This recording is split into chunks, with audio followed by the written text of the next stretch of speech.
One America's Emerald Robinson live from the ground in Chequers. Hi, Emerald. You were just at that press conference where President Trump and Prime Minister May addressed a number of issues from Brexit to Russia, also NATO. Can you tell us a little more about what you heard from the two leaders? Yes. Hi, Greta. Well, the president has now departed Chequers. He will be on his way to tea with the Queen.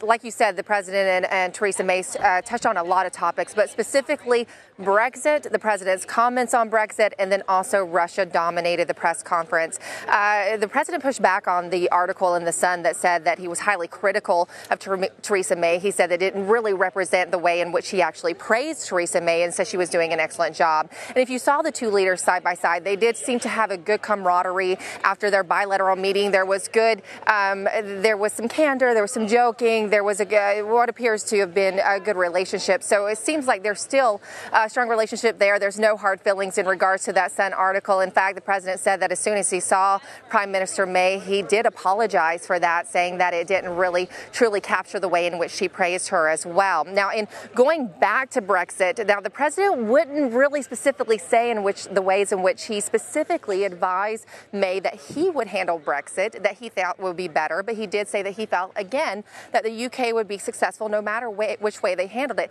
And then Theresa May reiterated the fact that they will continue to trade with the U.S., that there will be a strong trade deal that will build upon even the $1 trillion in business they already do. So the two leaders giving a very optimistic look as to how the two countries will engage in economic activity post-Brexit. Now, in touching on Russia, Prime Minister May was also very supportive of the president's meeting ahead of that Helsinki meeting on Monday, saying that she thinks it's a great thing that President Trump is meeting with the Russian president, that President Trump had been supportive in countering the malign activity that happened in the UK by expelling 60 diplomats from the U.S. in response to that, the president pointing out that that was more than Germany. So the two leaders still seeming to agree on more than they disagree on. In fact, Theresa May said that herself, and they reiterated the special relationship. That's what we hear them call the U.S.-UK relationship often. They reiterated that this is still a special relationship, saying that it's stronger now and it's just going to continue to get stronger. Greta? Emerald, you mentioned President Trump now headed to have a tea with the Queen. What can we expect from his meeting today with Queen Elizabeth II?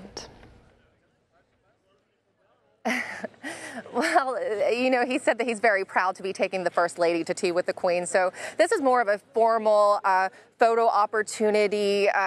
You know, this is a very different than this bilateral meeting with Theresa May. This is a very formal nicety in the royal way, and it also shows the customs between the two countries. So this is, of course, a lot of fanfare. Of course, a lot of the press who do get to be there are very excited about getting to go to Windsor Castle and see this. And it's just, well, even in America, we're obsessed with the royals. So this is a nice optic for the president on his trip to Europe to be invited to tea with the Queen. Greta. Right. And then, Emerald, we do know, of course, that as you talked about, May and Trump, they're speaking about his upcoming meeting with Russian President Vladimir Putin. And this is a big deal. They'll be meeting in Helsinki, Finland on Monday. Can you preview any of that meeting, what you've been hearing about what they're expecting from that meeting on Monday? Yeah, so the president, as he has been with any other summit that he's had or going into negotiations, won't tell a lot about how he specifically plans to discuss certain topics. We know he's going to talk about Ukraine. We know he's going to talk about Syria and nuclear proliferation. What we don't know is what he's specifically going to ask of Vladimir Putin in regards to Syria. That was a question he got today, and he said, you know, I'm going to talk about it, and then I'll tell you. The same thing when it comes to the Ukraine and Crimea. He said he did indicate that even if the Russia continues to occupy the Ukraine, or occupy Crimea, excuse me, that he can still have a relationship with Vladimir Putin. But he did indicate that he felt like that might not be the way that things should be. But however, he did not say exactly what he's going to ask of Vladimir Putin in regards to Crimea. Now, and also talking about Russia, let's talk about this pipeline that the president has tried to bring attention to, the pipeline deal between Russia and Germany. Now, one thing that the president has strived to do in his presidency is to create energy independence for America from actors like Russia, and talking about how energy dominance promotes freedom and allows you to deal with regimes like Russia or Saudi Arabia or other,